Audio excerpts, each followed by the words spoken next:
আরাফার দিন ছোট্ট একটি দোয়া পড়ে আল্লাহ পাকের কাছে যা চাবেন আল্লাহ পাক আপনাকে সেটাই দান করে দিবে। কারণ বছরের শ্রেষ্ঠ দিন হলো আরাফার দিন। এই আরাফার দিন ৩৬৫টা দিনের মধ্যে সবচেয়ে শ্রেষ্ঠ দিন। নবীজি সাল্লাল্লাহু আলাইহি ওয়াসাল্লাম বলেছেন, খায়রুদ দুআ দুআ ইয়াউমি আরাফা। আরাফার দোয়া হলো সবচেয়ে শ্রেষ্ঠ দোয়া। আর এই দোয়া আল্লাহ পাক কখনো বান্দাদের ফেরত দেয় না, কারণ এই দিনে আল্লাহ পাক হাজার হাজার লক্ষ লক্ষ মানুষগুলোকে আল্লাহ পাক ক্ষমা করে দেয়। আম্মা জান আয়েশা রাদিয়াল্লাহু তাআলা আনহা বলেন যে আল্লাহ পাক এই দিনে এত হাজার পরিমাণ মানুষগুলোকে ক্ষমা করে, আল্লাহ পাক এত পরিমাণ মানুষকে অন্য দিনে ক্ষমা করে না। শয়তান চিৎকার করে সেদিন কাঁদতে থাকে। আল্লাহ পাক ফেরেশতাদেরকে ডাক দিয়ে বলতে থাকে, দেখো মানুষেরা আমার আরাফার ময়দানে উপস্থিত হয়ে যাদের মধ্যে ভাষার কোনো মিল নাই, দেশের কোনো মিল নাই, সবাই এক কাপড়ে আবৃত হয়ে লাব্বাইক আল্লাহুম্মা লাব্বাইক বলে বলে সবাই আমার প্রশংসা করছে, আমাকে ডাকছে। আমি আল্লাহ পাক তাদের সবাইকে ক্ষমা করে দিলাম। আর আরাফার ময়দানে উপস্থিত হওয়ার পরে কোনো হাজির কোনো গুনাহ থাকে না। কেউ যদি মনে করে আমার গুনাহ আছে, তখন থেকে তার নতুন করে গুনাহ শুরু হয়ে যায়। প্রিয় ভাইরা আমার, আপনি ওই দিনে আল্লাহ পাকের কাছে যদি ক্ষমা চাইতে পারেন, ওই দিনে রাসূল সাল্লাল্লাহু আলাইহি ওয়াসাল্লাম একটি দোয়া পাঠ করতেন। সমস্ত নবীরা ওই দিনে একটি দোয়া পাঠ করত। ওই দোয়াটা আমরাও পাঠ করব।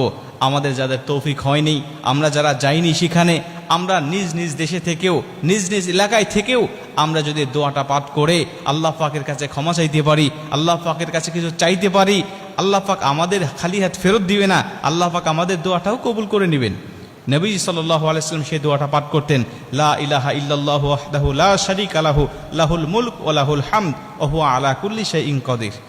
লা ইলাহা ইল্লাল্লাহু ওয়াহদাহু লা শারীকা লাহু লাহুল মুলক ওয়া লাহুল হামদ ওয়া হুয়া আলা কুল্লি শাইইন কাদির। নবীজি সাল্লাল্লাহু আলাইহি ওয়াসাল্লাম আরাফার দিনে এই দোয়াটা বেশি বেশি পাঠ করতেন। নবীজি বলছেন, আমার আগে সমস্ত নবীরাও এই দোয়াটা বেশি বেশি পাঠ করতেন এই আরাফার দিনে।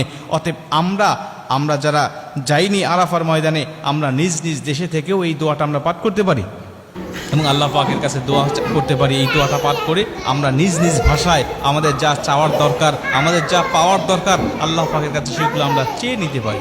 আরাফার দিনে যেহেতু রোজা রাখার একটা ফজিলত আছে, আমি যদি সারাদিন রোজা রাখা অবস্থায় এই দোয়াটা পাঠ করে আল্লাহ পাকের কাছে চাইতে পারি, বিশেষ করে দোয়াটা পাঠ করে আমি 2 রাকাত নামাজ পড়লাম, নফল নামাজ পড়ে আল্লাহ পাকের কাছে আমি সেজদায় পড়ে কাঁদতে লাগলাম, রব্বানা আতিনা ফিদ দুনিয়া হাসানাতাও ওয়া ফিল আখিরাতি হাসানাতাও ওয়া কিনা আযাবান নার। আয়াতগুলো পাঠ করে নফল নামাজ, যেহেতু আপনি যে কোনো আয়াত তেলাওয়াত করতে পারেন, বাংলা ভাষায়ও আল্লাহ পাকের কাছে চাইতে পারেন, কোনো সমস্যা নেই। আপনি এই আয়াতটা তেলাওয়াত করে দোয়াটা পাঠ করে আপনি আল্লাহ পাকের কাছে কাঁদেন, আল্লাহ পাকের কাছে চান, কি চাওয়া আপনার, কি পাওয়া আপনার, কি ব্যথা আপনার, আল্লাহ পাকের কাছে বলতে থাকেন। আমার আল্লাহ আপনাকে নিরাশ করবে না। এই দিনের ফজিলতে আল্লাহ পাক অবশ্যই আপনার মনের সব চাওয়াকে পূর্ণ করে আপনার মনের দুঃখ, ব্যথা, বেদনাকে আল্লাহ পাক দূর করে দিবে। কারণ এই আরাফার ময়দানের অনেক ফজিলত রয়েছে। আরাফার ময়দানে আল্লাহ রাব্বুল আলামিন